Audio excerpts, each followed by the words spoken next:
listening to us live. You are listening to Planeta Patineta, just Spanish for Skate Planet, where we talk about everything skateboarding here in Chicago. And this is our 4th episode. Thanks for continuing to watch us. I am here with my co-producer, Noe Perez. I'm your host, Jan Lopez. And we have a very special guest, our 4th guest on the podcast. We have the very talented Bea Cabrera. Is that how you spell your last name? Is pronounced Cabrera? Cabrera? Yeah. Yep. Is it Bea or Bea? How? Remind me again, what's the correct pronunciation? Bea. Bea. I feel like both of those are Sounds correct. good. Yeah. Is that short for Isabella? Beatriz. Beatriz. Oh, I didn't know that. Mm-hmm. Okay, now I know. Beatriz. Bea. Okay, cool. Yeah, thanks for coming out. I'm so excited. Thanks for having me. I'm excited too. Yeah, I'm so excited to hear all about Woof. I call it Woof. I don't know what you call it. Woof, waff, whatever. Waff? Okay, yeah. I like Waff too. So yeah, I reached out to you to come out and speak about that experience, and I reached out to you and I told you, like, I thought you were a Chicagoan because you gave me this like very Chicago energy, and like you were really comfortable at Wilson, so I thought, oh, like she's been skating this forever, you know? And I remember seeing you do like a 50-50 grind, like up the hubba, I think. And I was just amazed. I was like, who is this person? I want to be friends with this person. Like up the hubba. Yeah, I don't know. You were doing something and I just thought it was amazing. And you landed like on a third try. So I saw you and I was like, I need to know who this person is. And then I also admire you because you skate equally both street and bowls. And I don't know a lot of people that like cross over between the two as far as like friends that we know that skate, like women and non-traditional skaters. I feel like sometimes folks just gravitate towards just street and then just bowls. So I appreciate that you do both. You know, you push yourself in both. So for folks that don't know you, tell us a little bit about like who you are, what your background is, and then we can dive into your skate story. Sure. Well, yeah, I'm Bea. I use any pronouns, and I really mean any, like dealer's choice.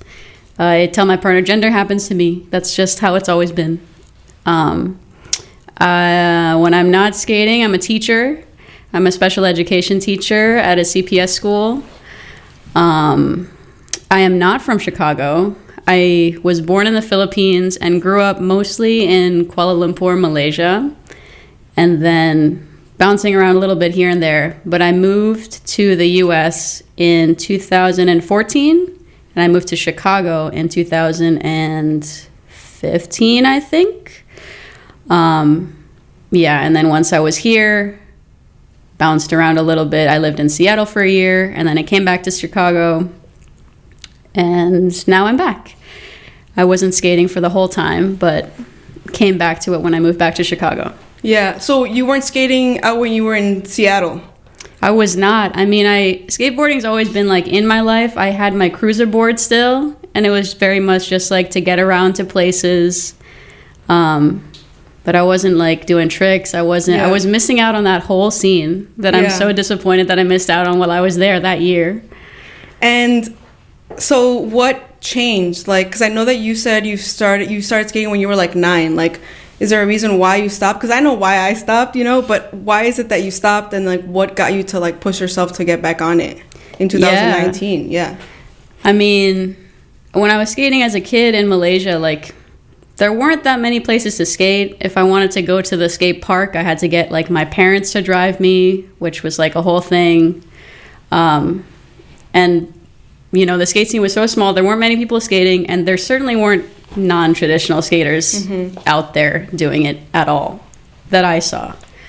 So it was just like me and a bunch of boys always, which was fine for a while. I mean, I didn't really like feel any type of way about it, but I think once I got into like a certain stage of being a teenager, just like that pressure to be like feminine and to be, I don't know, just to be something that like you perceive that people expect you to be. I think, I don't know, a lot of people go through some sort of stage like that or whatever.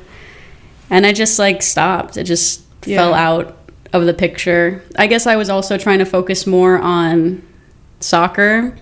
or football. I would call it football because you play with your feet. What they call it in Malaysia and in Philippines, football? Yep. Yeah. So I was really, my big dream really was to play soccer, come to the U.S., play soccer in college. So my focus was more on that. So I guess I just kind of fell out of the picture naturally. But what brought me back was around 2019, I think. This is going to sound so cheesy, but the movie Skate Kitchen came out.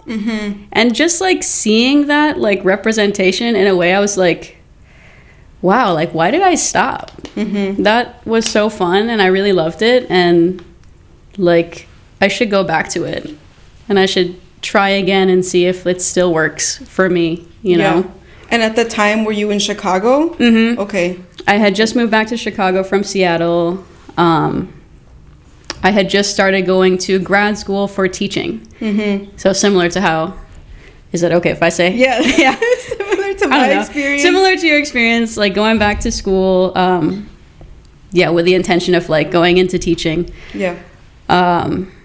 So yeah, I was like in Chicago again, trying to like figure my stuff out. And how was it then skating Wilson? Because I can't recall what year I met you, but I think it was probably around 2019 or 2020 maybe. Yeah, it was a while ago. Yeah, and I just saw you shredding, and you looked really, really confident, and that's also why I admire too, because I feel like some women, non-traditional skaters, are at the park and they don't feel safe, and it seems like they struggle a little bit to like really try tricks and go crazy and feel confident, but you looked really confident. So how did you get to that stage? Was it easy for you, or maybe because it was your local and you probably went every day, but how was that for you, like first going into Wilson as a local? Yeah, I mean, it was terrifying. I like distinctly remember the first day that I was like, so I got myself a board and everything when I had decided like, I'm going to skate again. I'm going to like try. I'm going to do tricks again. And then the day that I went, it was a Sunday. It was in the middle of the day, which is like super busy. Yeah, Sundays. With busy. Like a bunch of dudes, mostly white dudes, just, I don't know, doing the thing like at the House of Vans last night where it's just like, everybody go, everybody go. That music didn't help either. No. It was like crazy rock music. Yeah, so it was terrifying. I was like, wow, I feel like I'm, 13 years old again. Walking into the skate park like little me. But I went in. I was like, just go. Just try whatever. We're gonna see what happens. And what really kept me there, I was just like doing ollies back and forth in that flat part with the ledge, was my friend John, or my friend now John, had like acknowledged me, like said like hello, and I don't know.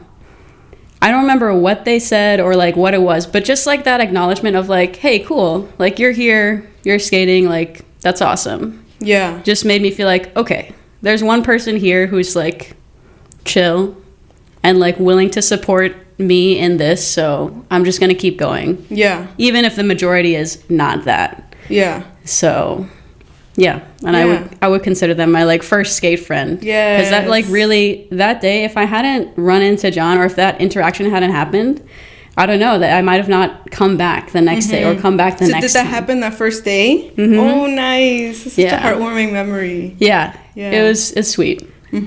I recently made my first spot, and John and I skated it together for the first time. So I was like, cute, first skate friend, first skate spot.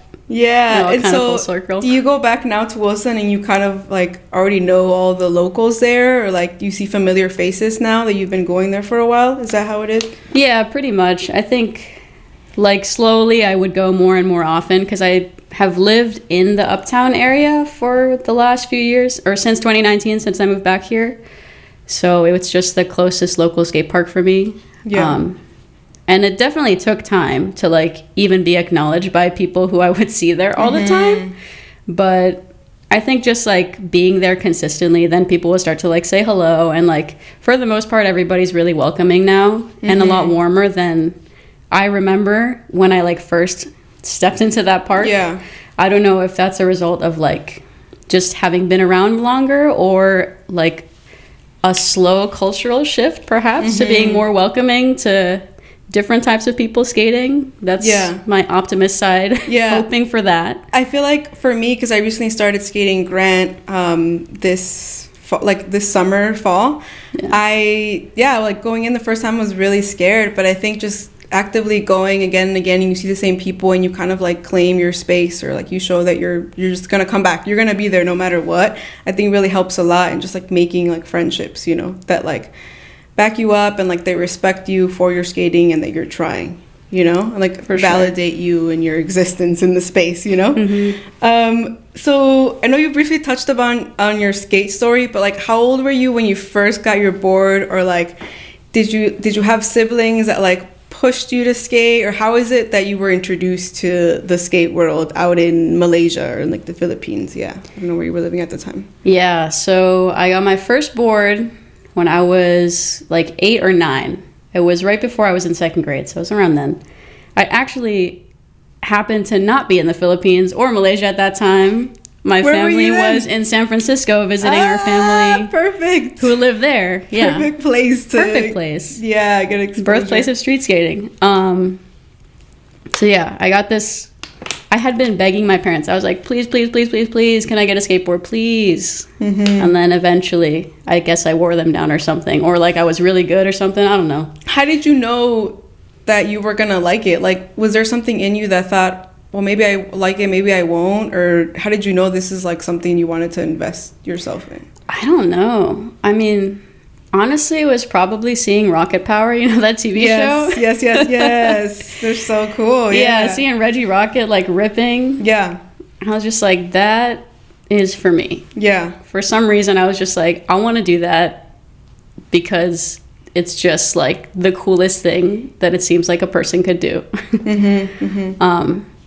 So yeah, my parents got me a board. It was like, I don't know, some Walmart board. It had like Flame logo. I remember like vividly, just like comically small. And it said like skate for life or something. I have to look back. I still have a picture of me and my brother. I'm like holding the board. He's standing next to me. But my aunt actually skated. So maybe she helped out actually with my parents. So shout out Tita Millet. Thank you. And she showed me just like how to get on the board. She was regular, so I assumed like, oh, you're supposed to skate with your left foot in front. So I learned skating switch. And then when did you find out that you're like, no, I'm more comfortable? Yeah, when we got home, I was like, wait a second. This is not, I can do it the other way. Okay. So now do you skate regular, like switch and goofy? I skate goofy. Okay. I am trying to learn how to skate switch sometimes just to balance out my body. Yeah. But yeah, so my aunt taught me. I remember it was like this park. There was a very slight incline on the hill. So it was like a little bit going downhill. I think I got a video somewhere of it still too. Yeah, it was just super fun. I loved it. Nice. So I know that you skated with your brother, because I saw him hanging around. I thought that was so cool. Like because growing up, I always wanted to skate with my brothers, and that's kind of how I was introduced to skating. But of course, like they didn't want me around, or like they just weren't willing to like teach me. But from what you told me, you kind of pushed your brother to skate. Like how was that? Like how does he skate? Like does he just cruise? Like what? Yeah, how's that going? And how was that bond? Did it like bring you together as like siblings? Yeah. Yeah, my brother and I are really close. We've just, I don't know, we kind of been best friends growing up. So naturally, when I started skating and like realizing like, oh, I really love this, like as an adult. And so when he moved to Chicago later, I kind of was just like, not forcing him to, but just being like, it's really fun. You should come out skate with me sometime. It's really fun. It's really fun. Yep. Just like very aggressively being like, it's fun. You should come do it. And he did. He gave it a shot and he picked it up super quick. He's like immediately able to cruise around, immediately like almost able to ollie, like almost annoyingly so. I was like, okay, fine. Just learn how to ollie so quick. It's cool. Yeah. I'm not salty. I'm happy. Which I was. Yeah. But yeah, so it was just like, especially through the pandemic, something that we could do together that like wasn't really spending money. It was just like being outside and fun. Yeah, and he just got good super fast. He was ollie. He learned how to drop in. He dropped in the Wilson bowl, like the crunchy one. Yeah. And was like just starting to learn how to carve it and stuff. Yes. And then he got injured and hasn't really skated since. This was like a year ago. Yeah, because I think I saw you both probably a year ago, so it must have been like right after. Yeah. What happened? Do you want to talk about? Do we want to expose his business? I don't know, but like, sorry, bro, if that was because of skateboarding. Do you think he'll get back on it, or do you think he's like taking a break? He has expressed some interest, but I'm like, take your time. I'm like, take your time. I want you to have fun with it. When we were in Malaysia this past summer, he skated a little bit with me. Like, I brought my board, he didn't. He's not like as freakishly obsessed as I am about it, which is fine. Yeah, it's fine. That's normal. People are allowed to be normal. Yeah. So tell me about going back to Malaysia to skate this summer, because I remember saw like some of your posts on social media, and you were out in Malaysia. And has the skate scene over there changed? Like, is it how you remembered it growing up, or has it definitely grown since then? And like, how easily or not is it to access like skate goods out there? Because I know in Mexico it's really expensive, and I'm pretty sure in other countries as well, because like the US is kind of like the mecca for skateboarding. So how was it out there? It's definitely grown a lot since I've been there. Like, when I went to the park, there's like a shop connected to the park now. There's a much more diverse range of people skating the park. Like, I saw a lot of younger girls out, and I was like, dang, where were y'all when I was out here? Yeah. But also happy to see it like that's normal now. Yeah. So I think there's like more access to places to skate. They're doing like lessons out there now too. I love how that's so common outside of the US, or maybe it's a Chicago thing, but when I was in Mexico City, there was a lot of like lessons in the mornings, like just like, you know, shredders like teaching like younger kids. Yeah. And like that's a really good source of income. But Chicago, I feel like lacks that, where you don't see a lot of like skate clinics or skate lessons in public parks, at least not yet. Hopefully that grows. But so you saw a lot of classes out there then, like people like instructing. Yeah, the skate. People I ended up skating with, they're like, this guy's name was Alfie, I think. He's super nice, but he was saying that his thing is called Skate Buddies, and he does lessons for kids. Yeah. Nice.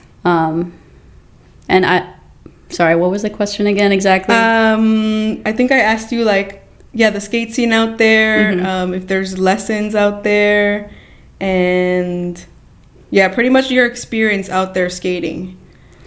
Yeah. Did you go visit family out there too? Yeah. My mom still lives there, so we were visiting my mom. But this ties back into my brother skating. He got hurt when we were out there. Oh, he got again, or was that where he got hurt? Again. He like hurt his leg. Like, I don't remember what it was. It wasn't like ankle, but it was something on his leg. Yeah. So it kind of like, this seems like some kind of bad luck. He needs to get a cleansing or something. Yeah. I was just like, I'm sorry. Like, I need to stop like forcing you to skate with me because you just keep getting hurt. Sometimes it's like that. Like, you just need a rest. Yeah. But I had a lot of fun. It was cool to like see the old park where I used to skate. They changed it up. There used to be just like unskateable stuff everywhere, just like a giant vert ramp which nobody touched. Yeah, I was gonna say, is it very DIY out there, like crusty DIY, or is there starting to build like skate parks built by skaters for skaters? Like, what type of like stuff are skateable out there? I think, based on what I saw, it looks like skaters are more involved now in what the skate park looks like, or that one. There was another one that's further away from where I live that I didn't get to see, but that one was sick too. I don't know if that was like built by skaters. I think it was just like a park that they built. As far as DIYs, I didn't know of any, but I'm sure it's probably happening. Yeah. The thing that I noticed too was just like all the spots. I don't know if it was because I was a child and not able to explore on my own, but going back as an adult, I was like, wow, there's a lot of skatable street spots out here that are so cool. Yeah. And how is the society out there accepting of like street skating, or like how's the government or like the city? I don't think that they like it very much. Okay. Yeah, generally, I think getting kicked out is definitely much like faster and maybe more aggressive. I remember even skating a parking lot when I was a kid with my friends and like running away from security guards as like a 12-year-old. Yeah. You've been through that. You already know. Yeah, that's my like formative experiences as a child. Man. Okay. And where in Malaysia were you skating at? In Kuala Lumpur, so the capital. Okay, so I have a friend that's from Malaysia, and I know that it's so easy to get from Malaysia to Singapore, right? Yeah. Were you skating out there, or were you strictly in Malaysia? I would have loved to. We kind of thought about it, but it was just we just didn't have time. Yeah. But Singapore has spots too. Is it like, a big scene out there, skate scene out there? Do you know? I don't know. I have one friend who I went to school with growing up, I think, who started skating maybe in the last couple of years and was living in Singapore. So it looks like there's things happening out there. Definitely a skatable city. Nice. So now comes the good part, the one I want to hear about. Tell me about Wolf and like how it is that you got Wolf. Because I know, like I saw the Fro Skate girls go out there, and that looks so exciting and so much fun. And I saw you were out there and you like got like a haircut and it just looked like y'all were having a good time. So tell me how that experience was for you, and like how that changed you for the better and like gave you more confidence to come back and like continue shredding. For sure. Yeah, Wheel of Fortune was just like a skate fever dream utopia situation. And I'm so glad that I ended up going, because I wasn't planning on it. It was like a last minute decision that I was like, you know what? We just have to do it. Because I had been following Skate Like a Girl and like their work for the last couple years. Yep. And, you know, through the pandemic, watching all their videos, watching all their like podcast interviews and stuff, just being a big nerd. Yeah. And like being a big fan of all these people and all the work they're doing. So being there, it was cool to just like meet like all my favorite skaters, all my like the people that I watch on Instagram, on like YouTube, and meet them and talk to them. Like I met Vanessa Torres, people I grew up watching skating, like Jamie Reyes, Alyssa Steamer. Yes. I like said hello and shook hands with Alyssa Steamer. Yeah. And everyone was super chill and cool and nice and inclusive. Like, I guess to put it in a perspective, when the skate jams were happening there, it was still the same amount of like chaos and a lot of people skating as there was at like, say, a House of Vans event. But the difference was that there was somehow this like communal understanding that this is a shared space and that you're like intentionally making sure that it's shared with the people around you. So there was like concepts of like, hey, what line are you doing? Like someone would just ask you. Yeah. Or be like, hey, is it your turn to go, or can I go? Like just like small, simple things like that made the environment so much more fun and pleasant to skate. And were you there for a week? How long were you there for? I was there so I like went late because of work. I was there for 2 days. I think it was like a 4-day event. And I was there for 2 or 3. So. And on did they have things organized like for the whole day? Like how was the whole event kind of organized? Was it just like we're gonna skate all day, all night? Or like there's a competition today, or there's like a party today, or there's like community building events? Like what exactly did they do around in this like week-long event? Yeah, so they had like a whole program planned out for each day. So the day that I got there, like earlier in the day, there was like a 3-on-3 basketball tournament, and then followed by a film screening that we got to see. It was called Skate Dreams. Look out for that. It was really good. And then the next who's day, the producer? Do you know the producer or the? I forgot the name. I think it's like Jessica something. Okay. But if you look up Skate Dreams, Okay. it's there. It's a documentary about just how women's skateboarding has grown over the last few years. It was good. It was an enjoyable documentary to see and watch, and super heartening. Also to watch, like, I don't know, sitting a few feet away from like Nora Vasconcelos and like Marby and like just like, whoa. Yeah. Everyone is here. Yeah. And that's crazy. And like also it just reminds you that wow, it's just people. Yeah. It's just people, and like we're all a community. Right. But yeah, so then there was a film screening, and then the next day there was the witch hunt, I think. What's the witch hunt? So the witch hunt is like a scavenger hunt for basically like a full day scavenger hunt where you get into your teams. So like we had a Fro Skate Chicago homie team, and then there was like a bunch of other teams that went there. People go to this event from all over the world. It's like, it's grown so big now. Mm-hmm. And you have like a list of missions that you have to complete, and then whoever completes the most missions wins the witch hunt. So it's things like shave a team member's head, or like okay. That was part of this hunt. Yeah. Okay. So some of it was stuff like that. Some of it was things like, I don't know, do a disco flip. It's a disco flip. It's a heel flip body varial. Whoa. Yeah. Heel flip. Which was tough. We did not do that one. That was a hard challenge. Or it would be like do a bowl line with no shoes on, or like do a hippie jump barefoot. Or approach a man and tell them to smile more. That was funny. Did these like missions have to be documented to provide proof, or how did they know that you actually did the thing? I mean, I think it was like an honor-based system, to be honest. Okay. But we did film it. Yeah. Like all of the missions. And okay. Yeah, I made like the little edit because it was just like a fun day. Yeah. Who won? Whose team won? Not our team. Who won then? It was another I forgot their name, what the team name was, but they completed like, there was a whole like booklet of missions to do, and like it was cool. It made you want to explore like different parts of Seattle as well. Yeah, I was gonna say, was it like, did you have like full access to the whole city? Did they encourage you to like go out and about throughout Seattle? Yeah, so they broke it down into like different categories from what I remember. So it would be like skate tricks, it would be like exploring Seattle, just like different categories like that. So some of them were in different neighborhoods. So you had to go to like Gasworks Park, or you had to go to the Fremont Troll. Yeah, so it was just really cool.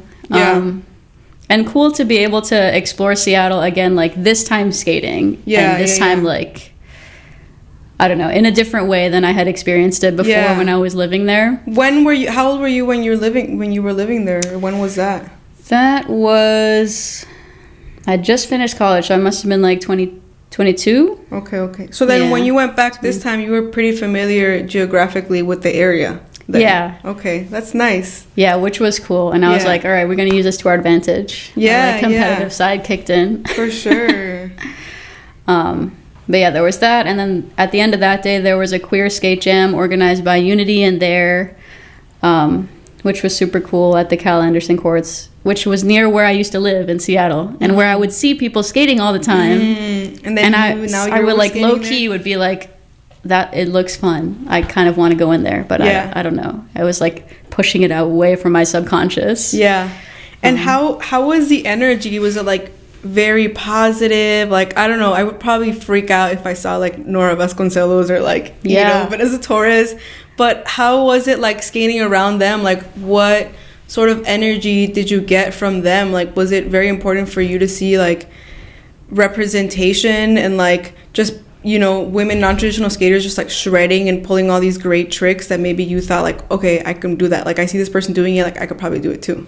For sure. Yeah, for sure. I also was freaking out like the whole weekend, just openly freaking out. Yeah. I'm like skating next to Jessica Bailey, like, okay. Yeah. So cool. But I think the best part was how just like kind and human every single one of those people was. Like, you'd be skating next to them and, you know, I'm trying my like ollie on a kicker. You know what I mean?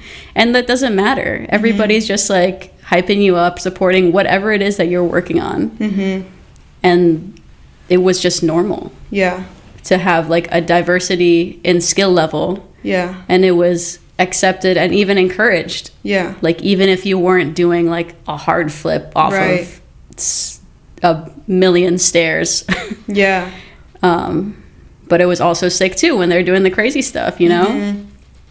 So just like meeting them and seeing like how down to earth everybody was and how supportive and how everybody's like, Nora Vasconcelos said to me, or said to us when we had met her, like, remember all of the negative experiences that you all had growing up, like going to skate parks? This weekend is going to be the opposite of all of those things. And like it was super cool. And so from that whole experience, how did you feel when you came back to Chicago and like regrouped with like a lot of the people that you skate around here? Like how was that coming back to like the city that you live? It was, I don't know, I think just like that whole 2 days or 3 days, whatever, all of the energy from there just gave me like more confidence than I've ever had in my life. I feel like, for whatever reason, or I guess for those reasons, because that community feel. And it just made me, I don't know, it encouraged me to like, okay, like let's hit up those people that I meet skating now, like be less shy about it. I was just kind of like, I love skating with people actually. And like now I know more people to skate with who are like non-traditional skaters like me, who are like around, and I'm just too shy to hit up or reach out to. So I came back and was more comfortable doing that. Yeah. And it was also more comfortable just like not taking myself so seriously, like really trying to just enjoy skateboarding, and like rather than being so focused on like I have to learn these new tricks next, or I have to like do this and this and this. Yeah, so it kind of like shifted my focus and like gave me a confidence boost. I came back and I was like, all right, I'm gonna try the rock fakie and the Wilson deep end. Yeah. Like that's nice. What it did, honestly. Yeah. And what would you say was the overall highlight of that trip? Of that trip? Like I would say something that really touched your heart and you were like, that was it. That was a highlight. I think just like those moments, like when they had the skate jams and literally everybody was included.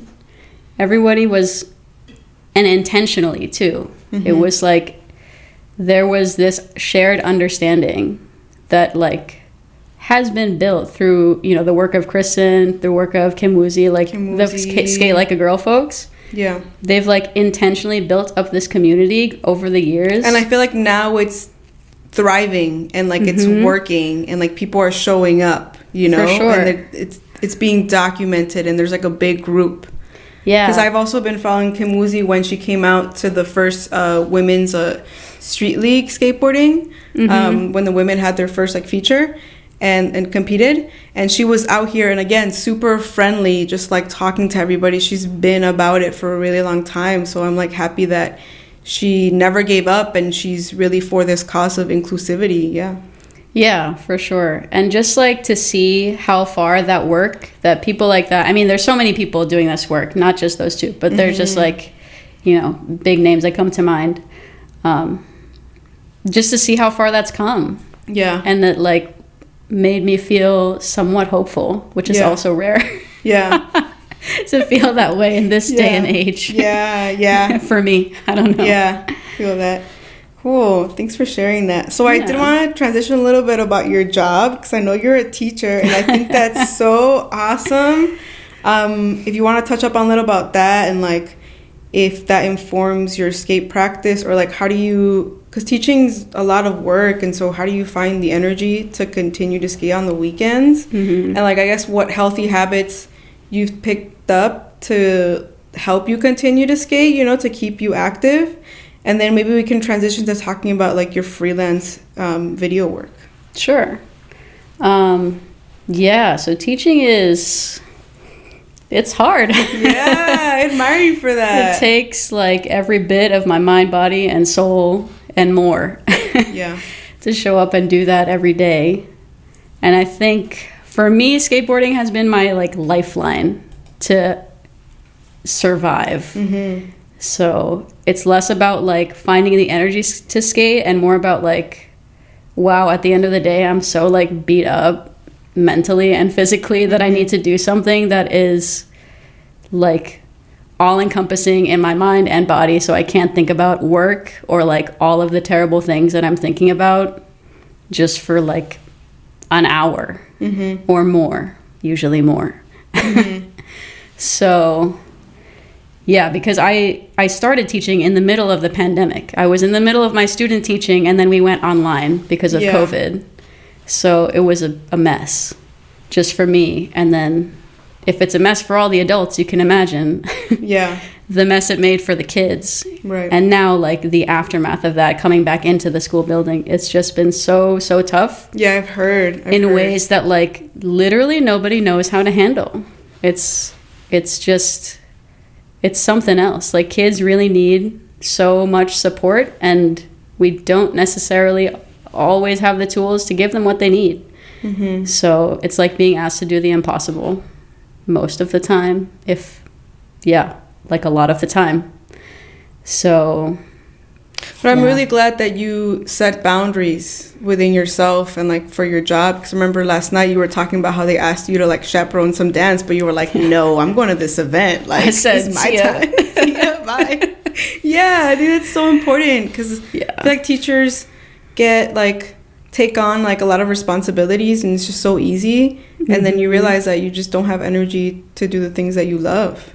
So. Yeah, for sure. And I think just like the practice of skateboarding has informed maybe like, I don't know about like my teaching practice, but just like the ways in which I operate in my daily life. It's just like, okay, maybe I don't have to show up in every day and take it so seriously that I like have to fix every problem that I see when I go to work. It's like you can just show up and like do what you can, you know.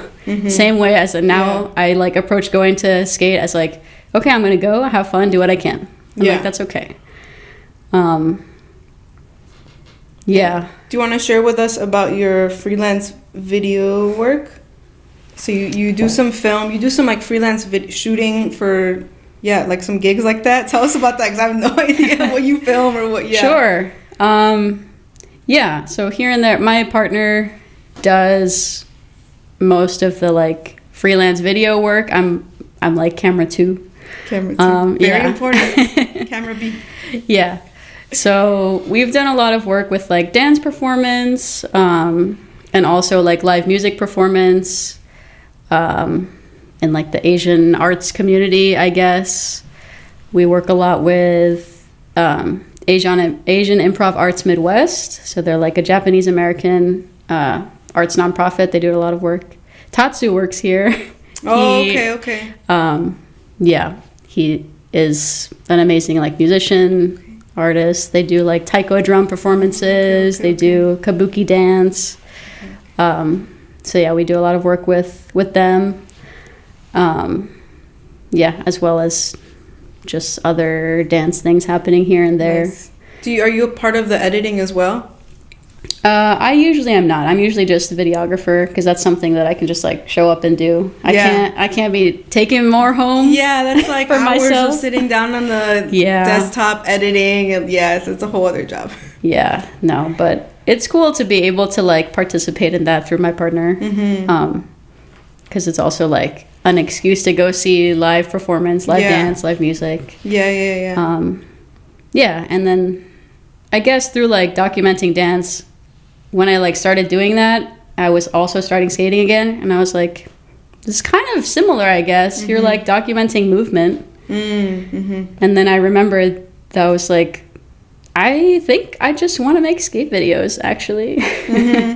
That's something I just want to work towards. So and you were talking to me about how you have a camera that there's like, you have a shitty camera for skating, and then you have like a nice camera. What did you say? I didn't want to use the word shitty, but you're like, there's one I use for skating, and there's one that I use for other things.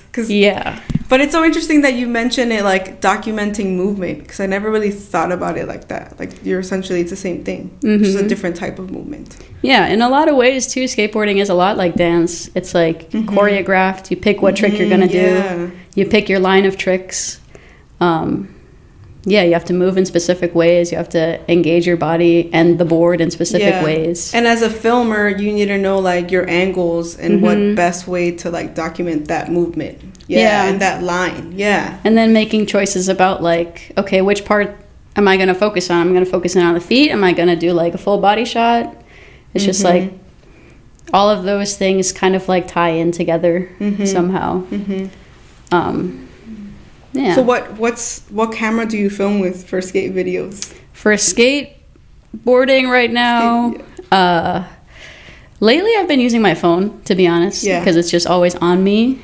My friend Glenn put me onto this, but I got a little fisheye attachment for my phone, which is working out pretty well so far.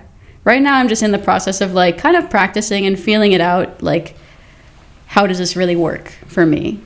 Like, where do I need to be? Like, how do you interact with the person you're filming? Because it's such a personal and like specific experience to go through, like landing a trick. Right. And like being patient. I feel like every time someone films me, I'm like, thanks, I'm sorry, one more try. Like, I know, thanks for right? filming. Like, you feel so bad because you don't get it like the first 3 times. Yeah. So you do appreciate your film, or there's like a connection that you make. Yeah. For sure. So yeah, mostly using my phone, but I have like this old DSLR camera from my uncle that I recently got like one of those mounts for, like the handle. So I was wanting to try that out, but now it's too cold and I don't know. That might have to wait. We'll see next week. We'll see next week. You never maybe. know with Chicago. Like it sometimes just throws in a good like 50-degree weather day in like November or December. Yeah. And that's perfect for Chicagoans. For sure. Yeah. But yeah. So I wanted to talk about your preference, or not preference, but like how you can maneuver between skating bowls and skating street. Like, did you skate street first and then bowls? Or like, how do you set your goals for yourself when like doing specific street tricks and then bowl tricks? I think it has a lot to do with how I started skating, the reason why I do both. Because I definitely started like on the street just with flat ground, because that was what was available. Crusty flat ground, but flat ground nonetheless. So that's like the street part. But then at the same time, the other skating that was available to me was just like very big transition. So when I was learning to drop in, it was like on a pretty big half pipe, to be honest. So you that was your first drop in on a big half pipe? Yes. Oh, that's I was also like maybe, I don't know, 12 years old. Okay, so you're like braver, like no fearless. fear, no concept of like any consequence that could happen. So I just did it, you know. Nice, just did it, yeah. But then I had to relearn that when I came back in 2019. Yeah. Dropping in scary? on that quarter on Wilson. Yeah. I fell a couple times, and it was like me and this other dude at the park only. I fell a couple times, and he was like, please, for dear Lord, just put your weight on the front foot. And I was like, oh my God. Bro, let me go through it. Yeah, let me go through it. Also, it that's out. not the best advice. Like, just put your front foot on the board. Like, there's a lot of other things that happen when you drop in. That I was just like, I'm gonna get it. Don't worry. And I did. Yeah. Would you do it in his face? Or no? I was like, there you go, see? No, I didn't really do that. But in my mind, I was like, see? See? Did it. Yeah.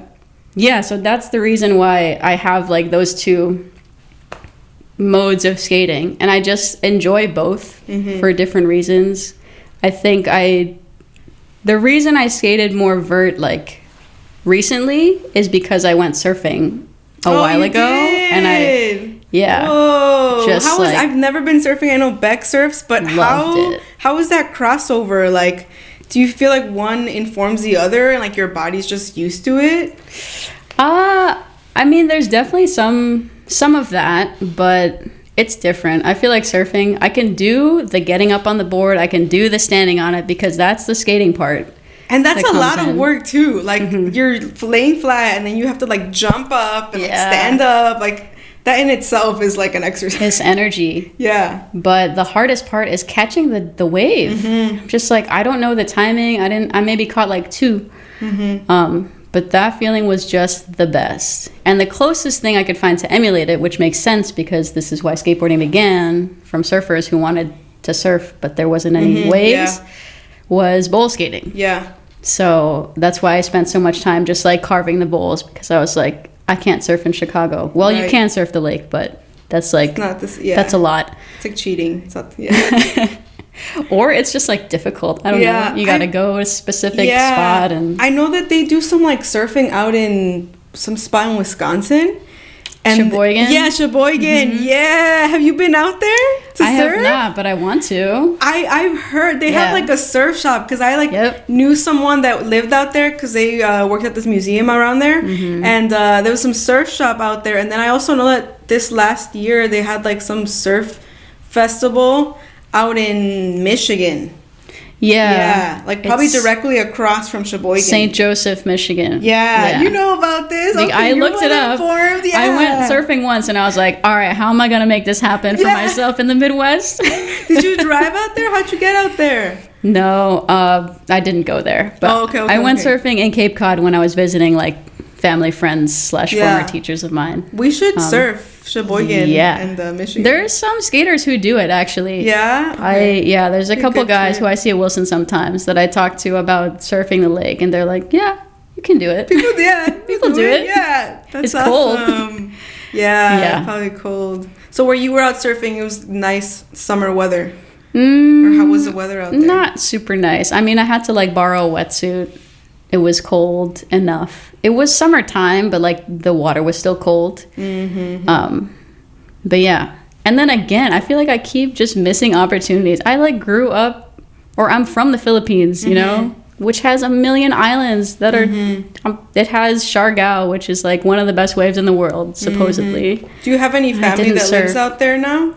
Like, is there something that is can bring you back? My dad lives out there, so this time that I went back, I really wanted to go surfing. It didn't work out, but next time. Yeah. Next time it's going to happen. It's going to happen. Yeah. No, it's never too late. Yeah. It's never too late. Okay, so we're kind of close on time. I kind of ran out of questions. But I think I asked this to one of our other interviews, but what is the advice that you would give to your younger self? To your younger self and to like women and non-traditional skaters trying to get into skateboarding. Advice that I would give to my younger self would be just keep doing it. Like, just keep going. Yeah. Because if I had never stopped, I would be probably in a much better place mentally, physically, everything. I guess that's probably it. Just keep going. And also be kind to yourself and be patient with yourself. Like whatever patience and grace you would give to like your buddy, you give that to yourself too. Yeah. So it's important. Like, it's okay if you're not landing the trick that you've been working on, you know, for a long time right away. It's just the nature of what skateboarding is like. That's how it is, and that's okay. Yeah. Okay, next question is, why do you skate? Why do I skate? Why do you skate? For me, I think it's like a meditative activity, to be honest. It's like a moving meditation, because it's the only thing I can do where I'm like fully just focused on what I'm doing. It's like when I'm skating, I just focus on whatever it is I'm working on, whether it's like I'm just carving the bowl or I'm like trying to land some trick or whatever, or if I'm just like being outside and just skating, I'm like, I'm not thinking about anything else, and it's the only thing that does that for me. It keeps me, it's like my mental self-care, mental health self-care. So important to have an outlet, to release. And what makes you truly happy in life? Skateboarding? Yes! I love how there was no hesitation. No hesitation. No hesitation. Ask Wow, anybody I love that. who knows me, like, if they've ever seen me smile like the way I do when I skate. Yeah. They're like, no, I don't have that emotional, expressive capacity in any other setting. My mom has told me that too. Like, I'll show her videos and she's like, you look so happy. And like, Right? I am. Like, yeah. Okay, cool. What's next for you? Like, because I know like skate season is kind of over, but what do you do in the winter time, and what are you looking forward to next skate season? This winter, well, I'm like looking forward to actually be able to skate indoor spots this winter. Now that I'm finally like finding a place in this community where like people are going to Fargo or people are going to Asylum or whatever, and I can just like hop in and be like, can I come? Yeah. But also I think it's a good time to focus on other things like my music or video, brainstorming, like thinking about what I want to do there. Do you record music? Do you make beats? What kind of music? What do you do? I play guitar and I write music. Yeah. I like write songs and I sing. Also with my brother. Okay. Yeah. And I have I've just been like too scared or nervous or self-conscious to like put anything out there. But like, I don't know, skateboarding has just like made me more confident and / just care less about like what other people think. Yeah. Because I'm just like, I'll just do it. And if it sucks, then I did it for me. Yeah, who cares? Exactly. It's for you. Yeah. It's kind of fun. to just document your growth. Yeah. So, yeah, I'm trying. Yeah. What about next year skating? Like, is there a park that you're looking to skate, or any trick you're like working on that you're so close to getting? I don't know about so close, but I think, I guess maybe it's a reasonable expectation to set that maybe I will learn nollie flips. Nollie next year. Kickflip? Nollie kickflip. Ooh, yeah. Yeah. Because I can doable. Flip it. Yeah. I just can't get my body to stay over it. So you can nollie flip it. You got the flip already. I can pop it. I can flip it. I just can't land on it. Yeah. Can you do like other nollie tricks? Like what are your nollie trick? Nollie shoves? Nollie shoves. I can do nollie shoves. Nollie big spins? Haven't tried nollie big spin, but I should try that. I'm trying nollie big spins. Yeah. And like I was able to kind of get them in Mexico, but I came back and I stopped for a while, so I'm like relearning myself. But you got it. Yeah. I love nollies. I'm inspired. I will try those. I prefer nollies and switch. I actually haven't like delved into like switch, but I like nollies. Nollies are good. Doable. Yeah, switch is actually fun. Yeah? You should get into switch. Also, it feels good because like your body is so like one-sided. Yeah. You know? Well, I feel comfortable switch kick pushing now to like get speed to do fakie tricks, but I haven't tried like switch ollies. No, but I should. Yeah. Now you're inspiring me. All right. Cool. Nollie big spin. Yeah. Switch ollies. Okay, good. I'll hold you to it now. Any final thoughts? Give any good shout outs?